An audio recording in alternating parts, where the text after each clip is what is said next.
Nas últimas semanas, a Netflix estreou uma série sobre um programa de algumas escolas dos Estados Unidos, onde os pais dos adolescentes matriculavam seus filhos em um internato com a promessa de transformar eles, que eram problemáticos e rebeldes, em adolescentes mais responsáveis e obedientes. Mas na prática, meus amigos, não era bem assim que funcionava.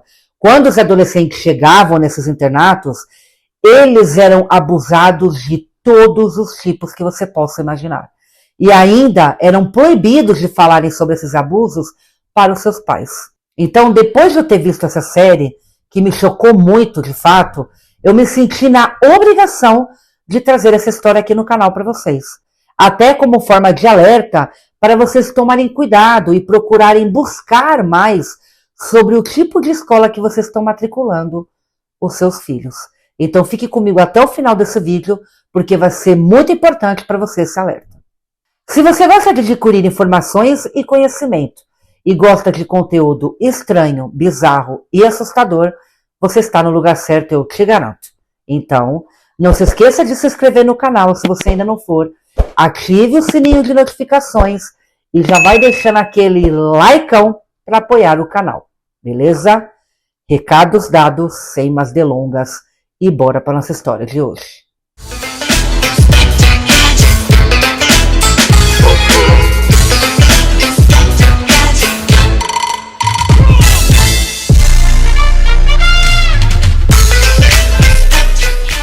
Uma de tantas escolas que tinham esse tal programa, uma delas era a escola Ivy Ridges, que ficava na cidade de Ogdensburg, em Nova York. A Academy Ivy Ridge era uma instalação independente de modificação de comportamento privada e funcionava com fins lucrativos. E na época, a própria escola se comercializou como um internato, mas na verdade era apenas uma escola comum.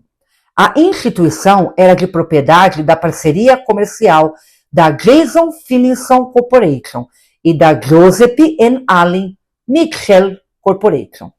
A propriedade em que a escola ficava foi comprada em 2001 por Robert Browning Lichfield, que vivia na cidade de Torquay, em Utah. Mas a escola só abriu no final daquele ano, em afiliação com a Associação Mundial de Programas e Escolas de Especialidades. A academia Ivy Ridges tinha mais de 2.000 pés quadrados, que isso, meus amores, em metros quadrados, dá como uns 20.000 metros, ou seja, não era pequena, era até grandinha, né? A escola, além das salas de aulas, teria dormitórios, áreas de lazer, centros de informática, laboratórios de ciências, serviços de alimentação e escritórios. E nos panfletos da escola que eram enviados para os pais, como forma de propaganda, dizia ainda que as escolas possuíam trilhas de esqui cross-country, trilhas naturais, quadras de tênis, quadras de basquete, áreas de vôlei de areia, beisebol, futebol e campos de futebol, todos localizados em um ambiente arborizado e que os alunos seriam muito bem tratados e seriam corrigidos de forma correta. Ou seja, os adolescentes problemáticos rebeldes, usuários de drogas, iriam entrar na escola, ser corrigidos e quando terminasse o programa, seriam adolescentes transformados. Mas na prática, como eu já disse para vocês, meus amigos, não era assim que funcionava. Não era bem assim, né? Era bem pior. A instituição começou a adquirir estudantes em 2001. A partir da primavera de 2005, havia 400 alunos matriculados no internato. Os alunos começaram um motim em 16 de maio de 2005, resultando em pelo menos 4 dúzias de expulsões e 12 prisões. Cerca de 35 delegados do xerife, mais os policiais estaduais, mais a polícia da cidade dos Estados Unidos e os agentes de patrulha da fronteira ajudaram a acabar com o motim e capturar pelo menos 30 fugitivos do internato. Depois disso, os alunos afirmaram que a escola estaria superlotada com pessoas até dormindo em colchões nos corredores do internato. e que o motivo da superlotação foi por causa da chegada de outros alunos que vieram do mesmo do programa, mas de uma outra escola.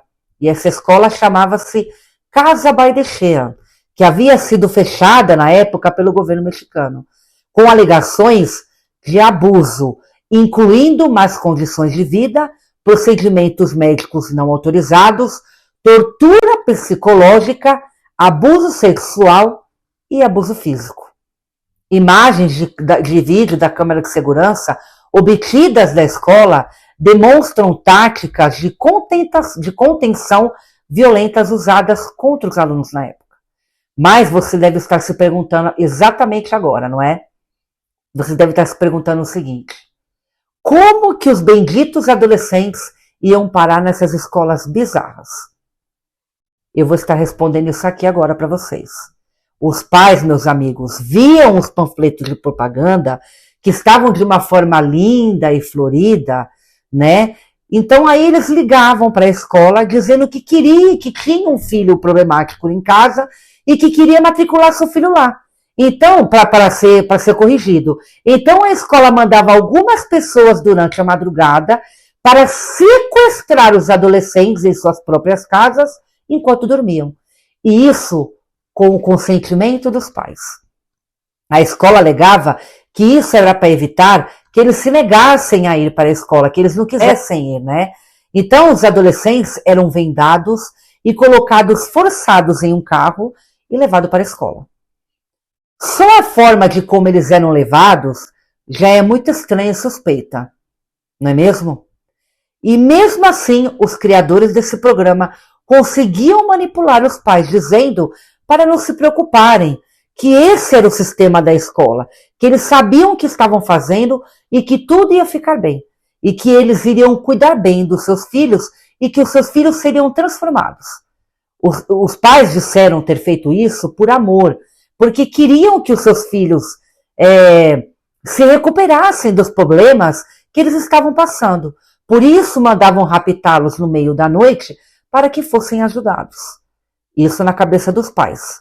Uma grande reportagem da Sky News conta a história desse programa e que é uma indústria de 23 milhões de dólares e que recebe entre 200 mil a 300 mil dólares por cada adolescente anualmente.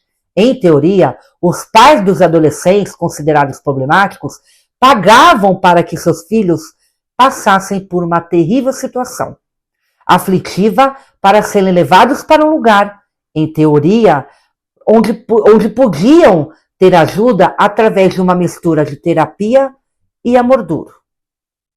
O lema das escolas era curar famílias, um jovem de cada vez, com o objetivo de mostrar aos alunos a melhor versão deles mesmos, mesmo que isso demorasse meses ou até anos, mas de uma forma bem bizarra. Em março de 2009, foi anunciado que a Ivy Ridge fecharia até o outono de 2009 para se reestruturar. Havia cerca de 60 alunos matriculados naquela época no internato. Então, por causa dessa reforma, os alunos seriam mandados para casa ou transferidos para outros internatos semelhantes. Em abril de 2009, o campus foi vendido finalmente para uma corporação de Delaware. Um porta-voz do comprador na época disse à mídia que a escola nunca mais se reabriria. A instalação foi processada por vários ex-alunos por abusos generalizados na época. Quando o local foi abandonado em 2009, os ex-alunos foram até lá e encontraram extensos registros de abuso arquivados e registrados. Várias ações judiciais contra a Ivy Ridge, incluindo depoimentos de estudantes. Eles também sequestraram muitos adolescentes e crianças, pois os pais não estavam cientes das circunstâncias de seus treinamentos.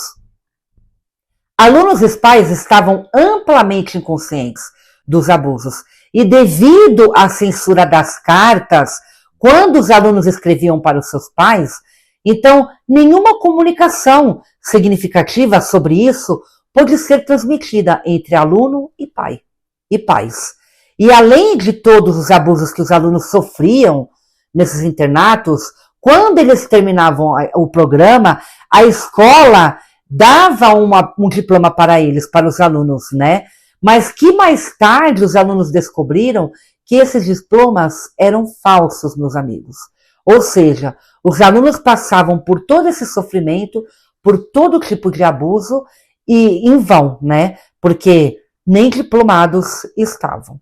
Em 17 de agosto de 2005, a Ivy Ridge foi condenada a pagar penalidades civis de 250 milhões de dólares ao Procurador-Geral de Nova York, por emitir diplomas falsos. Além disso, a escola teve que fazer reembolsos parciais para os ex-alunos. Nada mais justo. Em 1º de dezembro de 2006, o Departamento de Educação do Estado de Nova York negou o pedido de autorização da Ivy Ridge para emitir diplomas do ensino médio. A carta do departamento para a Ivy Ridge afirmou que a instituição havia sido determinada como sendo principalmente um programa de modificação de comportamento apenas, e não uma escola. Após essa decisão, as matrículas da escola caíram muito, cerca de 500 alunos para menos de 100 alunos. Em abril de 2009, um juiz se recusou a rejeitar uma ação judicial relacionada à questão do diploma. E essa história ficou sem solução até hoje, meus amigos. Então, tá aí o meu alerta para vocês. Eu espero ter te ajudado de alguma forma com esse vídeo, porque é de responsabilidade nossa, como os pais, cuidarem dos nossos filhos e protegê-los. Então, sempre fique alerta. Antes de matricular o seu filho numa determinada escola, busque saber mais sobre essa escola. E se mesmo assim você buscar, tiver tudo ok, depois que o seu filho for matriculado, né, busque analisar os seus filhos todos os dias, para saber se eles têm alguma mudança de comportamento, porque é só assim que vocês vão saber se os seus filhos estão sendo abusados ou não.